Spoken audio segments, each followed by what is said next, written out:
இந்த வீடியோவில் acrylic remove பண்ணுறது எப்படி காட்டுறேன்னு சொல்லியிருந்தேன். அதுக்கு முன்னாடி நம்ம அக்ரலிக் வந்து என்னோடய நெயிலில் ஃபஸ்ட்டு அப்ளை பண்ணிக்கலாம். அதுக்கப்புறம் எப்படி ரிமூவ் பண்ணுறதுன்னு காட்டுறேன்.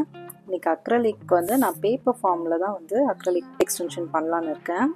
பேப்பர் ஃபார்ம் பண்ணும்போது எப்படி பண்ணணும்னு பாருங்கள். ஃபஸ்ட்டு நெயில் ப்ரிப்ரேஷன் பண்ணணும். ப்ரிப்பேர் பண்ணிவிட்டு அதுக்கப்புறம் இது எடுத்து யூஸ் பண்ணணும், சரிங்களா? அதுக்கு முன்னாடி நம்ம மோனோமர்லாம் வந்து ரெடி பண்ணி வச்சுக்கலாம்.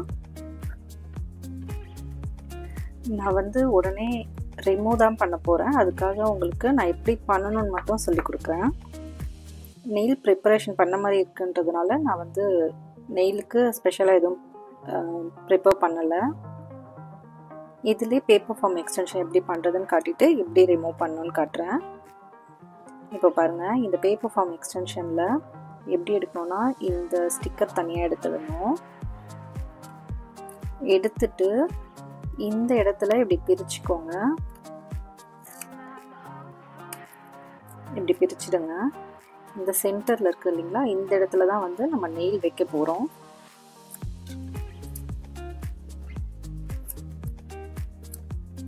இப்போ உங்களுக்கு ஈஸியாக இருக்கிறதுக்கு நான் ஒன்று சொல்கிறேன். இந்த 2 கார்னர் இருக்குல்ல, 7 இருக்குது இல்லைங்களா, இந்த கார்னர் வந்து ஒன்றா சேம் சைஸில் ஜாயின் பண்ணிக்கோங்க. இங்கே பாருங்கள், இந்த கார்னர் ரெண்டும் சேமாக ஜாயின் பண்ணிக்கோங்க. அங்கே மட்டும் ஜாயின் பண்ணால் போதும். ஃபுல்லாக பிடிச்சி ப்ரெஸ் பண்ணிடாதீங்க, அப்புறம் உங்களுக்கு ஷேப் வராது. இப்போது பாருங்கள், கரெக்டாக நெயிலுக்கு உங்களுக்கு எங்கே வேணுமோ ஃபிக்ஸ் பண்ணுங்கள். ஃபிக்ஸ் பண்ணிவிட்டு இப்படி ஒட்டிடுங்க.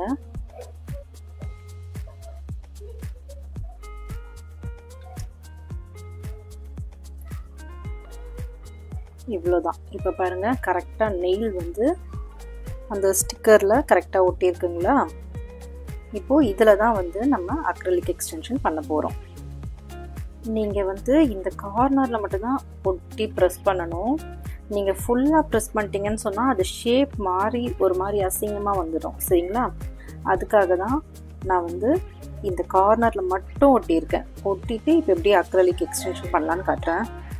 இப்போ பாருங்கள், நான் பிங்க் கலர் தான் எடுத்திருக்கேன். எடுத்துகிட்டு மோனோமரும் ரெடி பண்ணிட்டேன். இப்போது நான் எக்ஸ்டென்ஷன் எப்படி பண்ணுறேன்றதை காட்டுறேன்.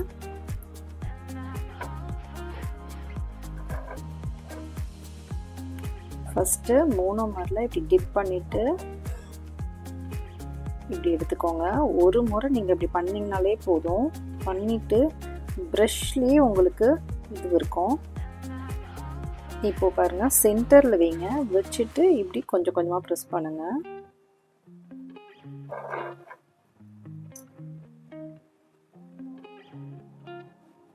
கொஞ்சம் கொஞ்சமாக ஸ்ப்ரெட் பண்ணுங்கள்.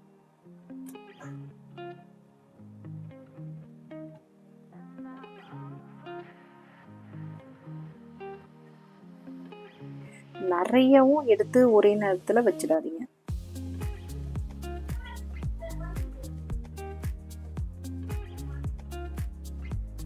நான் வந்து கொஞ்சம் கேப் விட்டு செய்கிறேன். எதுக்குன்னா, உங்களுக்கு ரிமூவ் பண்ணுறதுக்கு யாருமே வச்ச உடனே ரிமூவ் பண்ணிட மாட்டாங்க இல்லைங்களா, அதுக்காக நான் கொஞ்சம் கேப் விட்டு செய்கிறேன்.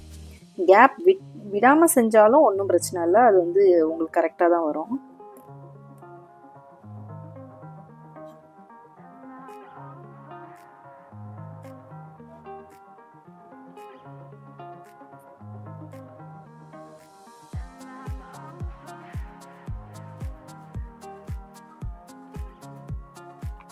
எக்ஸ்டென்ஷன் நீங்கள் எல்லாமே ட்ரை பண்ணி பாருங்கள். ஆனால் எதுனா ஒன்றாவது பெஸ்ட்டாக நீங்கள் வந்து நல்லா கற்று வச்சுக்கோங்க.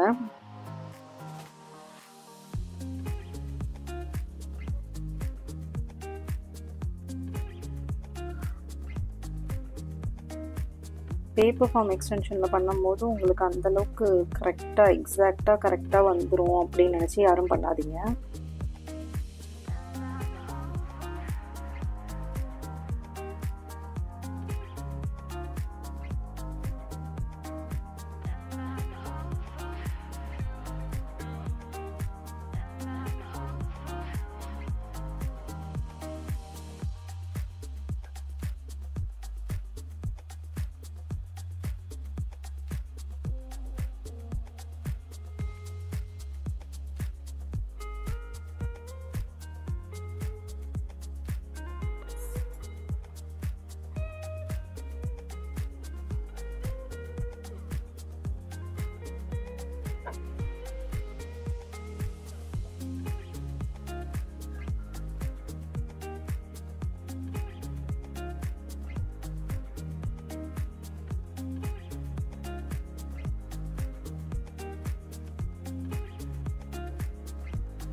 இதில் பண்ணும்போதே மேக்ஸிமம் வந்து ஷேப்போடு நீங்கள் பண்ணிவிடுங்க சரிங்களா. மேக்ஸிமம் ஷேப்போடு ட்ரை பண்ணுங்கள், வரலனாலும் ஒன்றும் பிரச்சனை இல்லை.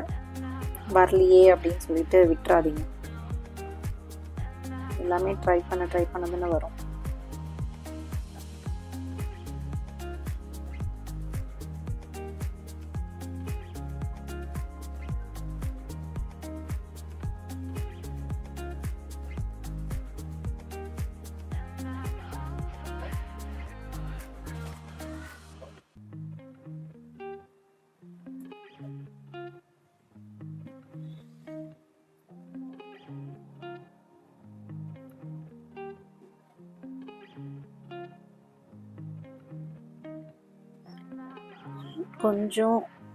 கொஞ்சம் ஈரமாக இருக்கும்போதே நீங்கள் ஷேப் கொண்டு வந்துடுங்க.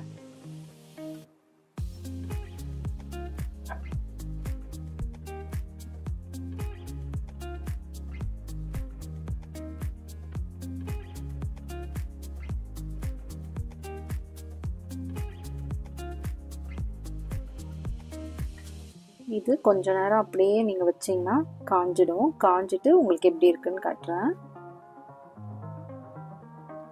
இப்போ பாருங்கள், இது எப்படி ரிமூவ் பண்ணணும்னு பாருங்கள். இந்த இடத்த லைட்டாக இப்படி ப்ரெஸ் பண்ணிங்கன்னா தனியாக வந்துடும்.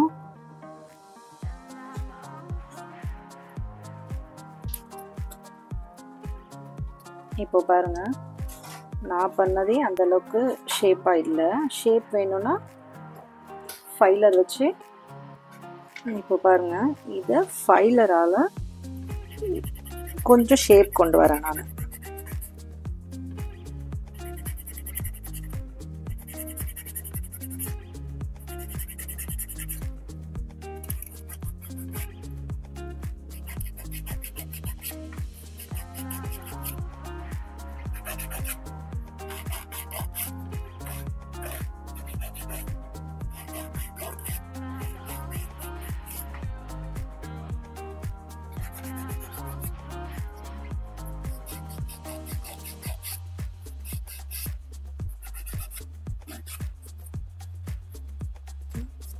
பண்ணிட்டு மேலேயும் கொஞ்சம் ஷேப் பண்ணணும். கரெக்டாக ஈவனாக இருக்க அளவுக்கு கொஞ்சம் ஷேப் பண்ணுங்கள். கரெக்டாக ஈவனாக இருக்க அளவுக்கு ஷேப் பண்ணுங்கள்.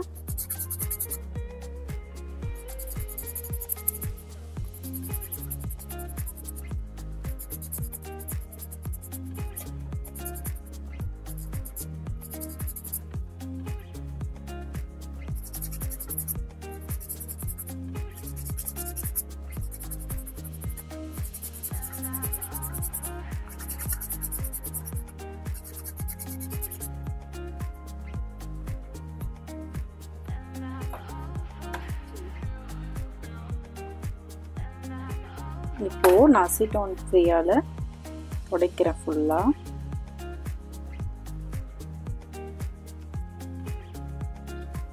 நம்ம ஃபைலர் வச்சு பண்ணதுனால பாருங்கள் அழகாக அந்த ஷேப்க்கு வந்துடுச்சு.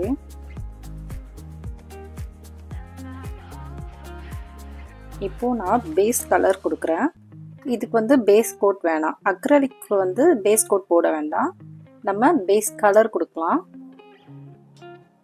இது வந்து பார்த்திங்கன்னா பிங்க் கலர் மாதிரியே இருக்குது இல்லைங்களா, அதனால் நீங்கள் மேலே வந்து உங்களுக்கு நெயில் பாலிஷ் வேணாம், டாப் கோட் மட்டும் போட்டுக்கலானாலும் போட்டுக்கலாம். அது நல்லா நேச்சுரல் நெயிலில் ஷைனாக இருக்க மாதிரி இருக்கும். அப்படி இல்லைன்னா பேஸ் கலர் கூட கொடுக்கலாம். பேஸ் கலருன்றது லைட் கலரில் கொடுக்கணும்னு சொன்னேன் இல்லைங்களா.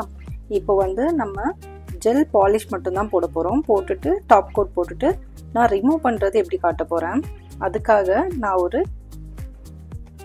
பேஸ் கலர் லைட் கலராக எடுக்காமல் உங்களுக்கு கொஞ்சம் டார்க்காகவே எடுக்கிறேன். சென்டரில் தான் வைக்கணும். வச்சுட்டு பேக்கில் போயிட்டு இந்த பக்கம்,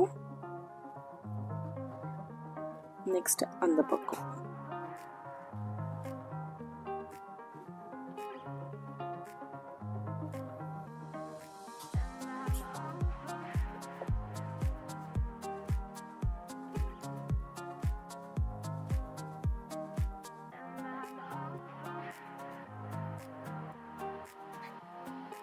இந்த ஜெல் பாலிஷ் வந்து நல்லா திக்காக தான் இருக்கும், அதனால் நான் சிங்கிள் ஷேடே விடுறேன். உங்களுக்கு வந்து மேடும் பள்ளமாக இருந்தால் கூட இந்த ஜெல் பாலிஷ் நீங்கள் விடும்போது அது ஈவனாக உங்களுக்கு வந்து காட்டிடும் கரெக்டாக.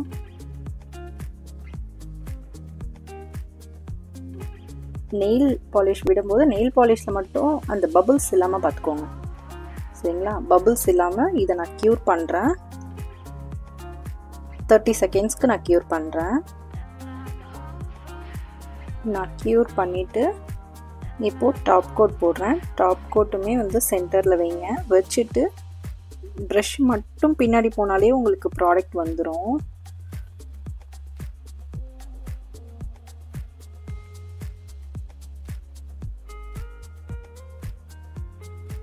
நீங்கள் ரொம்ப பின்னாடி ப்ராடக்ட் ஃபுல்லத்தையும் எடுத்துகிட்டு போனீங்கன்னா இந்த கியூட்டிக்கல்குள்ளெல்லாம் போயிடும். கியூட்டிக்கல்குள்ளே போகாமல் இருக்கிறதுக்கு தான் இப்படி நம்ம பண்ணுறோம், சரிங்களா? இது ஈவனாகவும் இருக்கும், நல்லா அழகாக. டாப் கோட் போட்டுட்டு 60 செகண்ட்ஸ் க்யூர் பண்ணணும். இப்போது நான் 60 செகண்ட்ஸ் க்யூர் பண்ணிட்டேன். இப்போ பாருங்கள், நெக்ஸ்ட் எப்படி ரிமூவ் பண்ணுறதுன்னு பார்க்கலாம். நம்ம ஃபஸ்ட்டு எப்படி வந்து நெயில் பாலிஷ் ரிமூவ் பண்ணோமோ அதே மாதிரி தான் இப்போது இதை ரிமூவ் பண்ண போகிறோம். ஃபஸ்ட்டு மேலே இருக்க டாப் கோட்டை ஃபைலர் யூஸ் பண்ணி ரிமூவ் பண்ண போகிறோம்.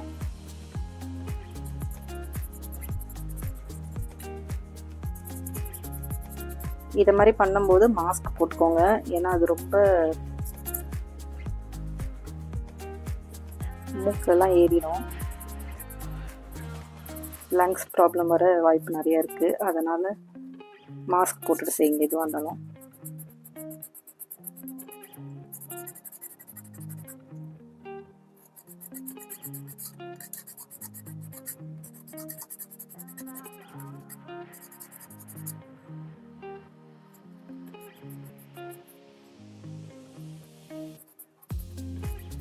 உங்கள் கைக்கு செய்கிறதா இருந்தாலும் மற்றவங்க கைக்கு செய்கிறதா இருந்தாலும் கொஞ்சம் யார் கையையும் கீறிடாமல் செய்யுங்க. ஸ்கின்லலாம் பற்றாத அளவுக்கு செய்யுங்க.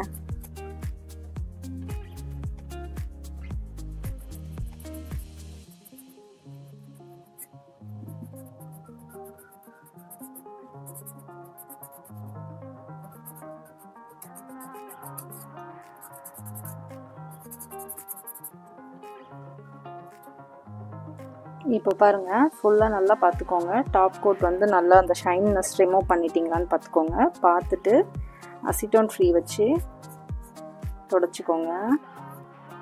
தொடச்சிட்டு ஜெல் பாலிஷ் ரிமூவர் இருக்குது இல்லைங்களா, இதை வச்சு மேலே ஃபுல்லாக அப்ளை பண்ணிவிடுங்க.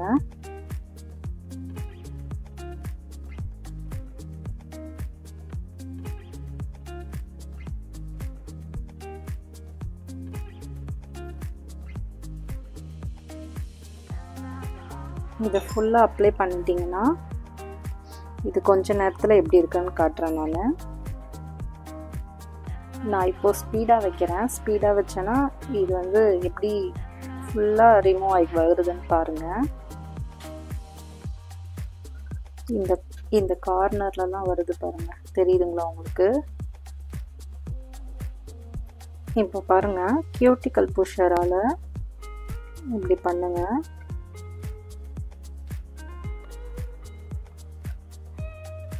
எங்கெல்லாம் ரிமூவ் ஆச்சோ அங்கெல்லாம் வந்துடும்.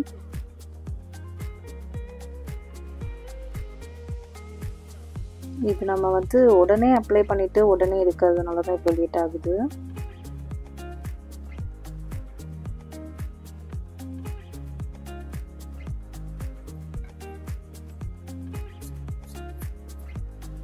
நெக்ஸ்ட் மறுபடியும் அப்ளை பண்ணலாம்.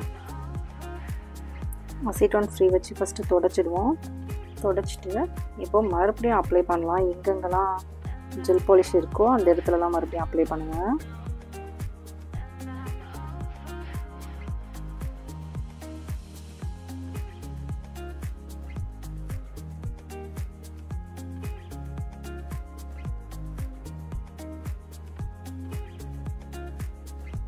இது வந்து கொஞ்சம் முன்னாடியே நம்ம பண்ணிவிட்டு ஒரு 2 days 3 daysக்கு அப்புறம் நீங்கள் எடுத்திங்கன்னா ஃபாஸ்ட்டாக வந்துடும். இப்போ நம்ம ஜெல் பாலிஷ் அப்ளை பண்ணிவிட்டு உடனே நம்ம ரிமூவ் பண்ணுறதுனால தான் கொஞ்சம் லேட் ஆகுது. இப்போது கியூட்டிக்கல் புஷரால் க்ளீன் பண்ணி பார்க்கலாம்.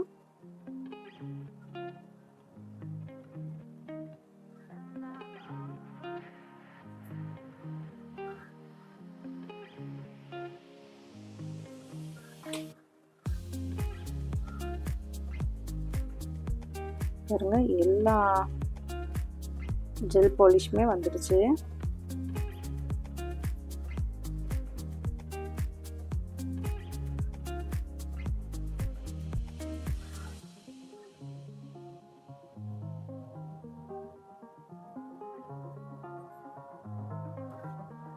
இப்போ அசிட்டோன் ஃப்ரீயால் க்ளீன் பண்ணிக்கலாம்.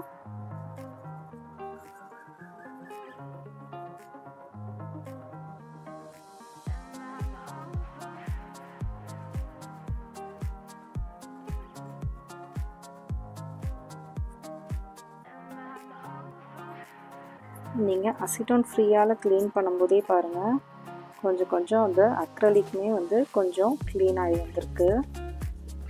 இப்போது என்ன பண்ணணுன்னு பாருங்கள். அக்ரலிக் எப்படி ரிமூவ் பண்ணணுன்னா இந்த அக்ரலிக் நெயில் ரிமூவர் இருக்குது. இதை என்ன பண்ணணுன்னு பாருங்கள்.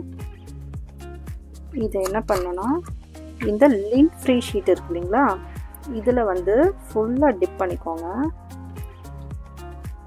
ஃபுல்லாக டிப் பண்ணிவிட்டு உங்கள் விரலை சுற்றி இப்படி வச்சு ப்ரெஸ் பண்ணுங்கள். அந்த இப்படி வச்சுட்டு இதை ஃபுல்லாக இப்படி சுற்றி விடுங்க. வச்சுட்டு இந்த பக்கமும் இப்படி ஃப்ரண்ட்டில் வர மாதிரி தான் பண்ணணும். ஏன்னா அதில் அந்த ப்ராடக்ட் இருக்கு இல்லைங்களா, அதுக்கு மேலே இந்த ஃபாயில் ஷீட், இது வந்து நார்மலான ஸ்டோர்லேயே கிடைக்கும், டிபார்ட்மெண்ட் ஸ்டோரில் எல்லாமே கிடைக்கும். இதை வச்சு ஃபுல்லாக சுற்றி விடுங்க. சுற்றிட்டு இப்படி வச்சு லாக் பண்ணிடுங்க. இதை கண்டிப்பாக ஒரு 30 மினிட்ஸ்க்கு நீங்கள் எடுக்கவே கூடாது. எடுக்காமல் இதை நீங்கள் 30 மினிட்ஸ்க்கு அப்புறம் தான் இது எப்படி இருக்குன்னு பார்க்கணும். நான் 30 மினிட்ஸ்க்கு அப்புறம் எப்படி இருக்குன்னு காட்டுறேன். இப்போ பாருங்கள், 30 மினிட்ஸ் ஆயிடுச்சு. ஓப்பன் பண்ணி பார்க்கலாம்.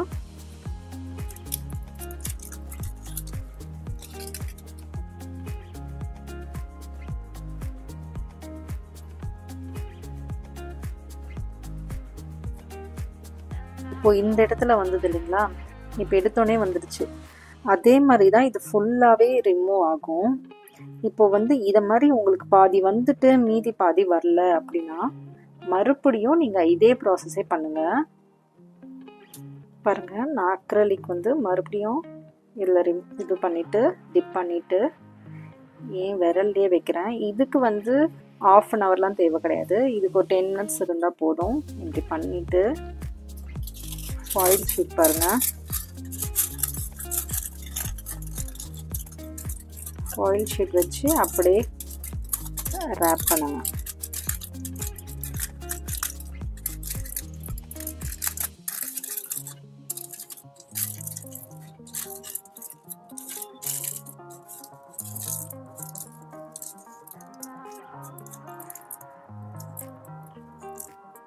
இது வச்சுட்டு ஒரு 10 மினிட்ஸ் இருந்தால் போதும், அது உடனே வந்துடும்.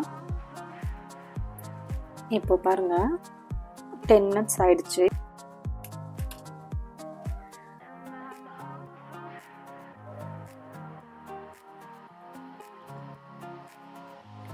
இந்த அளவுக்கு வந்துருச்சு பாருங்க.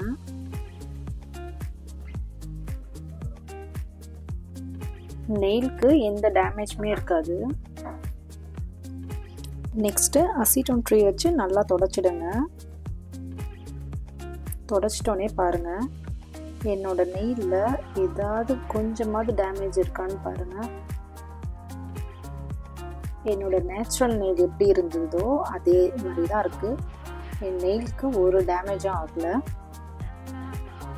இன்னும் நீங்கள் வந்து அக்ரலிக் வந்து யூஸ் பண்ணிவிட்டு இப்போ நீங்கள் அக்ரிலிக் யூஸ் பண்ணுறீங்கன்னா இப்போவே போயிட்டு நீங்கள் ரிமூவ் பண்ண மாட்டீங்க இல்லைங்களா? அதை மாதிரி கொஞ்சம் லேட்டாக ரிமூவ் பண்ணும்போது இன்னுமே உங்களுக்கு ரொம்ப ஈஸியாகவே இது அக்ரிலிக் ரிமூவர் யூஸ் பண்ணும்போது, அக்ரிலிக் ரிமூவர் இல்லைன்னா கூட அசிட்டோன் இருக்குது இல்லைங்களா? அசிட்டோனில் இதே ப்ராசஸ் பண்ணுங்கள், உங்களுக்கு ரிமூவ் பண்ணுறதுக்கு ரொம்ப ஈஸியாக இருக்கும். இதுக்கு அப்புறம் மேலே கியூட்டிக்கல் ஆயில் போடணும். இதுக்கு மேலே கியூட்டிக்கல் ஆயில் போடுங்க. அப்போது உங்கள் நெயில் கியூட்டிக்கல்லையும் வந்து உங்களுக்கு எந்த டேமேஜும் இல்லாமல் நல்லாயிருக்கும்.